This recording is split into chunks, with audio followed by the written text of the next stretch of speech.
Why do you think a country like Pakistan is America's favorite?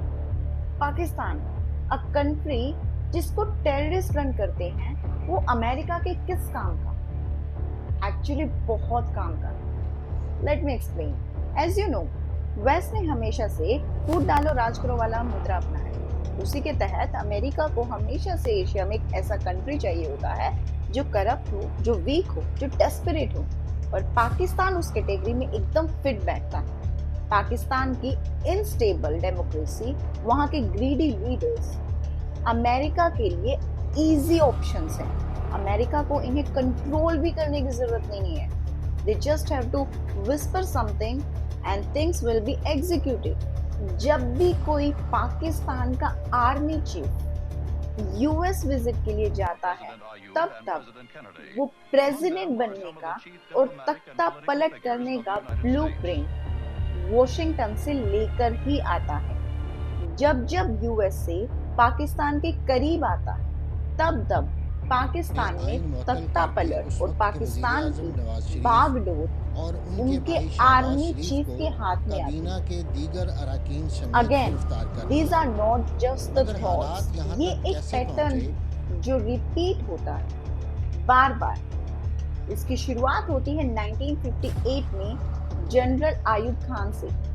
वो US तो जाते हैं एज आर्मी चीफ, बट लौटते ही बन जाते हैं प्रेसिडेंट ऑफ पाकिस्तान। 1977 में जिया उल हक, वो अमेरिका जाते हैं, प्रेसिडेंट से मिलते हैं, वापस आते हैं, भुट्टो को हटा के खुद जनरल बन जाते हैं, प्रेसिडेंट बन जाते हैं। And the most famous Parvez Musharraf, उनके सर पे भी यूएसए का हाथ था। इन सभी सिनेरियोज में एक चीज कॉमन है कि पाकिस्तान की बागडोर एक ऐसे आदमी के हाथ में आती है जो अमेरिका के बहुत ही करीब है, और वो ऐसे वक्त पे आती है जिसके बाद एशिया में एक बड़ा चेंज देखने को मिलता है। And same thing is been repeated recently, जब पाकिस्तान के army chief Munir Donald Trump के साथ लंच डेट पे गए। And yes, this visit was not official, वहां कोई प्रेस नहीं थी, ऑफिशियल डेलीगेट्स नहीं थे, ये हाईली सीक्रेट और पर्सनल मीटिंग थी। सो क्या हम ये सोच सकते हैं कि एक सिग्नल है कि पाकिस्तान को अब एक और नया प्रेसिडेंट मिलने वाला है?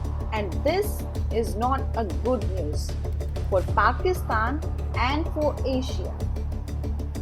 We are back to the question, why do America need these people?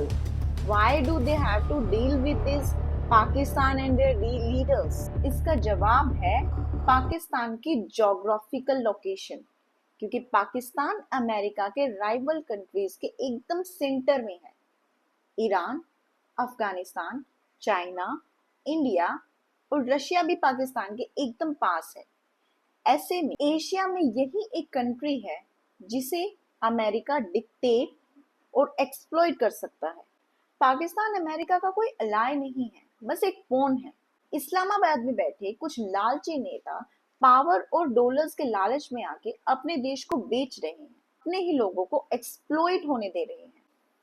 आज अमेरिका घबराया हुआ है क्योंकि ब्रिक्स की वजह से एशियन कंट्रीज आज एक दूसरे पे पहले से ज्यादा ट्रस्ट कर रहे हैं, एक दूसरे के साथ वेस्ट के सैंक्शंस के बावजूद ट्रेड कर रहे हैं। ट्रंप की टैरिफ थ्रेट्स के बावजूद वो एक दूसरे से रिलेशंस बढ़ा रहे हैं। ट्रंप ने टैरिफ थ्रेट्स देने के बाद नाटो से भी सैंक्शंस की धमकी दिलवाई। इसका भी एशियन कंट्रीज पे, ब्रिक्स नेशंस पे कुछ खास फर्क नहीं पड़ा।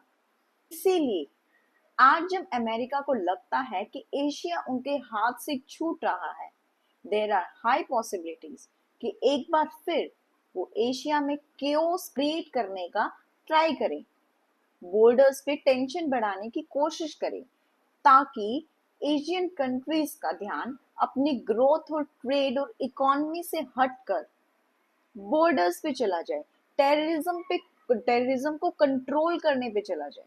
ऐसी सिचुएशन में अमेरिका पाकिस्तान को मिलिट्री एड्स, फंड्स, रिसोर्सेज देना शुरू करता है, जिसका इस्तेमाल पाकिस्तान अपने बॉर्डर और बॉर्डर रिलेटेड कंट्रीज में केओस क्रिएट करने में, टेररिज्म फैलाने में यूज करता है।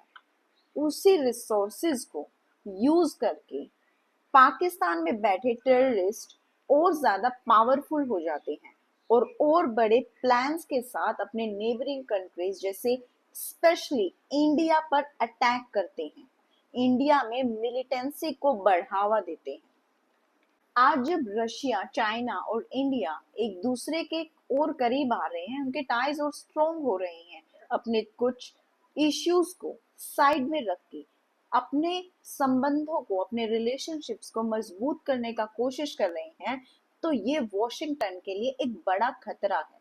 इंडिया जैसा कंट्री जो आज ग्रोथ, इकोनॉमी और डेवलपमेंट पे फोकस्ड है, ऐसे में अमेरिका इस ग्रोथ को स्लो डाउन करने के लिए या रोकने के लिए पाकिस्तान जैसे टेररिस्ट कंट्री को पावर देता है to create a diversion, a psychological diversion, जिससे हमारा कंट्री का पीस डिस्टर्ब होता है और हमारा ध्यान जाता है टेररिज्म पर।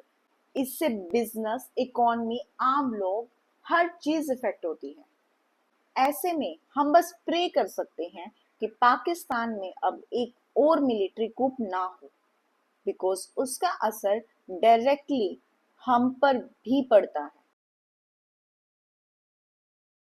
एक रिलीजियस मिलिटेंसी हमने पाकिस्तान के हक में यहाँ इंट्रोड्यूस की सोवियट्स को निकालने के लिए। ठीक है। हम मुजाहिदीन लाए पूरी दुनिया से, हमने तालिबान को ट्रेन किया, उन्हें वेपन्स दिए, उनको अंदर भेजा, वो हमारे हीरो थे। ठीक है। ये जो हक्कानी है, हीरो है हमारा जी, ठीक है। पीस का हीरो है, बिल्कुल। ओसामा बिन लादेन हमारा हीरो था, CIA का भी था शायद। यस, ये ज़वाहिरी हमारा हीरो था। तो माहौल अलग था, अब माहौल तब्दील हो गया, अब वो हीरो जो है वो विलेन बन गए। ठीक है, अब बिल्कुल ट्रेनिंग भी होती थी और हम उनके सपोर्ट में थे कि ये मुजाहिदीन हैं जो इंडियन आर्मी से लड़ेंगे अपने हकूक के लिए। यहां फिर ये लश्कर तैयबा वगैरह बनी, बहुत सी 10-12 और भी बनी, वो हमारे हीरो थे जी। वो इनको अपने भाइयों बहनों को कश्मीर में अपनी जान के ऊपर खेल करके जाकर लड़ रहे थे।